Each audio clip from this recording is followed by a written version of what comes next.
Juice's former 200 million view months have declined by over 90%, with many of these recent views coming from shorts, as his long-form content. Oh my days, on my life, I'll suck something to get that many views. Are you crazy?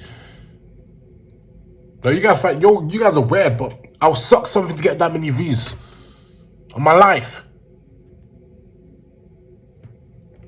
Gains roughly 100,000. See, you guys are thinking dirty. You don't even know what I'm thinking. I might be thinking like ice cream or something. See, you guys are nasty. A video. What on earth happened? Let's travel back to his absolute peak. January 2017, 249 million views. Why was he so successful at this point in time? By then, Guava Juice had already been on YouTube for over 11 years, during which it became apparent that he was incredibly talented at latching onto trends and had built an intuition for what was popular on YouTube at any one time. For example, his 2007 music video parodies were similar to what Smosh had become successful with, and by 2016 he was still competing with other top-tier gaming YouTubers like Vanos. Unfortunately, this also meant that Guava hadn't really carved out a specific lane for his channel, which is a necessity for long-term YouTube growth. Well, arguably. You can get reasonable views by joining a genre and making a contribution. However, explosive growth usually comes from pioneering a brand new or underperforming genre, as Guava Juice would come to discover in mid-2016 after uploading a video simply titled Orbeez Bath Challenge. Now, there was no denying that this video was targeted toward children. However, it still had many different elements of relatability, leading the video towards success. For example, anybody could access Orbeez, most people have a bathtub in their house, so it therefore posed this question of, well, what would be the outcome of this experiment if you did it for yourself? This made the video extremely enticing to click on, and once watching, Guava Juice then validated the audience by providing the exact outcome that everybody had clicked on the video for. Bro, I would never do that. That's so much mess to clean up.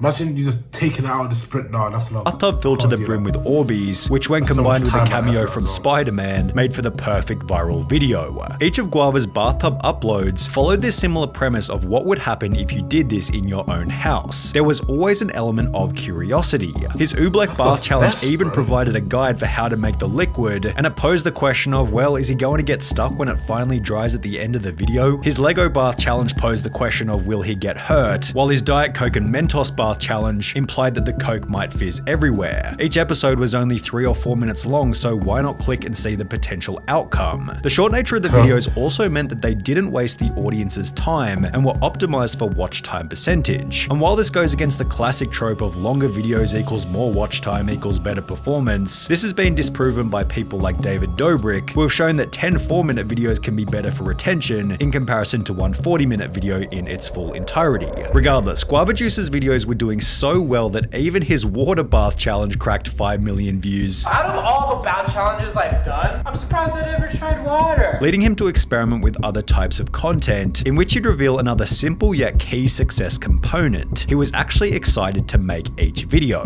Despite being in his mid-20s, you could tell that Guava Juice loved every piece of content, from making gummy pizzas to building a house out of red cups. This gave the videos a unique, enjoyable flavor, as it was obvious that he was happy to be there, which accompanied his cliche yet ideal philosophy of wanting to improve the content every single day. As long as you consistently make an effort to do better every single day, things will definitely get better every single day. However, Guava's explosion was also assisted by timing, as viral videos required significantly less time and effort back in 2017. Take for example this video titled "Do Not Jump on the Trampoline Ball Pit at 3 AM, in which the time is shown at the start of the video 3:06, as well as at the end of the video 3:29, meaning this entire episode took only 23 minutes to film. There were basically no props, no script, and the whole thing was shot in one take, meaning the video took only a couple of hours to complete after editing, and it's now received over 20 million views. To achieve that same kind of performance on any long-form video today requires at least 1 week's work, as well as maybe a team, maybe a budget, and even then pulling anything close to that number requires a perfect storm. Back then, however, Guava Juice was doing millions of views on every single video, almost all of which needed minimal planning and could have been completed in under a day. In the process, Guava Juice kept up up with every trend from Fortnite to TikTok reactions until he'd dip his feet into a brand new video type that would take his channel to a whole new level, his 10 Things You Shouldn't Do series. In the beginning, it wasn't even supposed to be a series. However, after 10 Things You Shouldn't Do in an airplane gained a view count in the millions, Guava Juice doubled down with 10 Things You Shouldn't Do in the movie theater, 10 Things You Shouldn't Do at school, and 10 Things You Shouldn't Do on a train, each of which performing incredibly well, and it's really no wonder why. The videos were comedic, relatable, and had a bunch of effort put into them. They usually had multiple people per skit as well as a full set for every video, which made them extra unique, especially when combined with Guava Juice's absolutely insane style of comedy. Don't be a food inspector!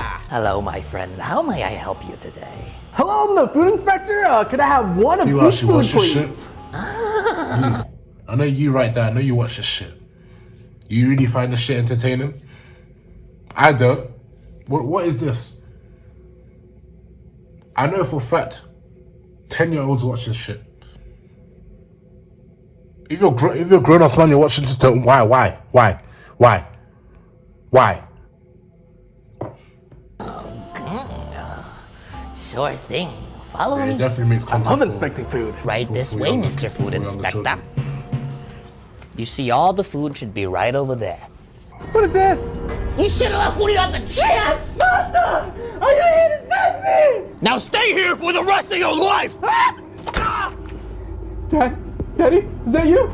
It's me, your son. These videos went absolutely wild throughout 2020, often gaining well over 10 million views. However, in April 2021, seemingly overnight, something began to change on the Guava Juice channel. He went from gaining over 100,000 subscribers every single month to almost complete stagnation, while his videos were suddenly struggling to achieve more than 1 million views. Why the sudden drop?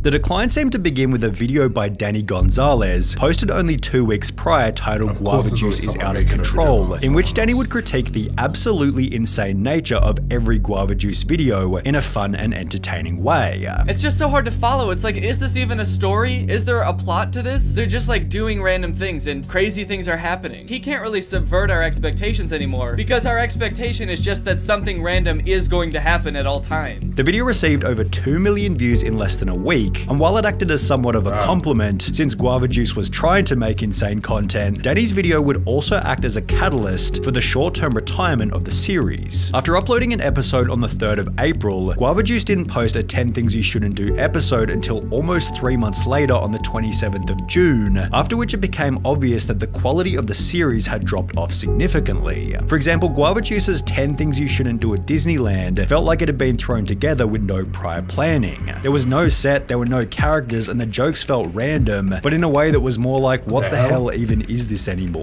Don't feed the birds. That was a bit weird.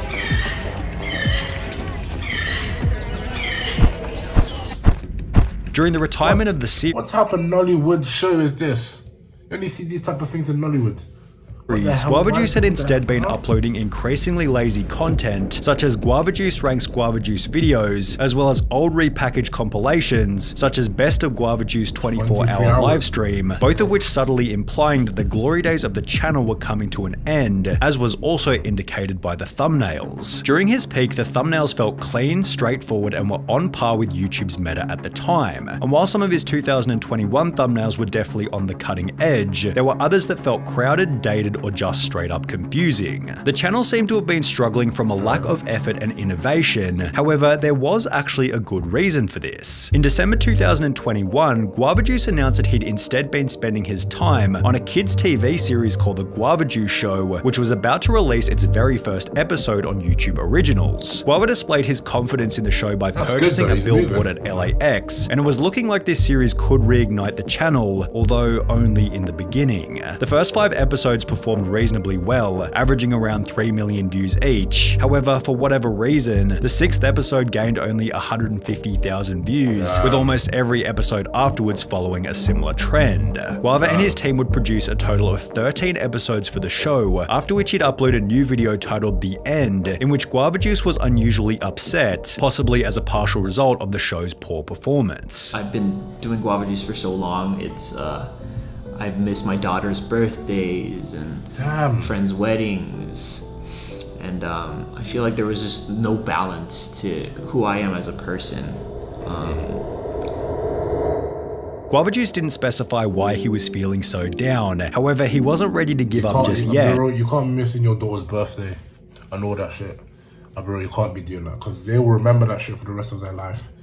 Because you were working and not celebrating with them. They'll remember that shit. Bro, you can't be. As he then released a second season of the show, which like, once again performed to a mediocre well, you standard. can't be missing At a couple something, 100,000 views per episode, Guava might as well have just continued making standard videos, and this wasn't even the worst part. Whilst producing the show's 26 episodes, Guava Juice lost touch with the one skill that had always guaranteed success, an ability to keep up with trends and the current YouTube meta. Prior to making the Guava Juice show, he was averaging maybe 700,000 views on his normal YouTube uploads. However, after the second season came to an end only 7 months later, it was rare to see any of his videos achieve more than 200,000 views. It seemed that Guava Juice had fallen into the misconception that if he split his time between YouTube and a TV show, he'd achieve double the amount of success, yet the opposite happened and his performance was instead cut in half. On top of splitting his time between two different forms of media, Guava Juice also had to worry about YouTube Shorts, his in-store products, as well as a bloody NFT project, which has to be one of the dumbest things you can launch as a creator because it's so obvious that you're just trying to siphon some quick cash from the audience. Guava Juice's new low was established in a recent video titled My Future, in which he speaks as though his career is pretty much over.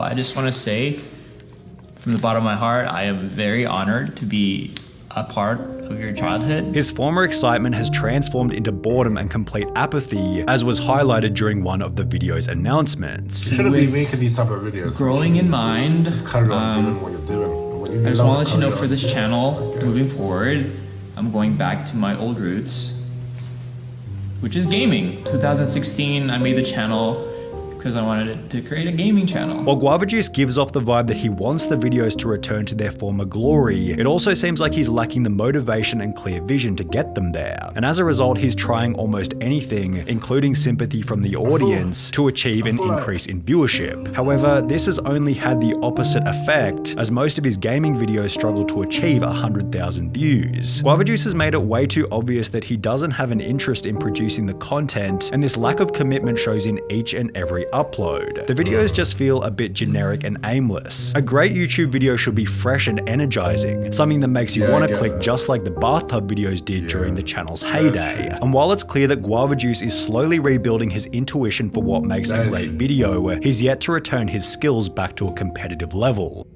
I feel like with most YouTubers that fall off, they shouldn't care about the views. I know views are very important in this day and age, but if you love doing YouTube, just do it.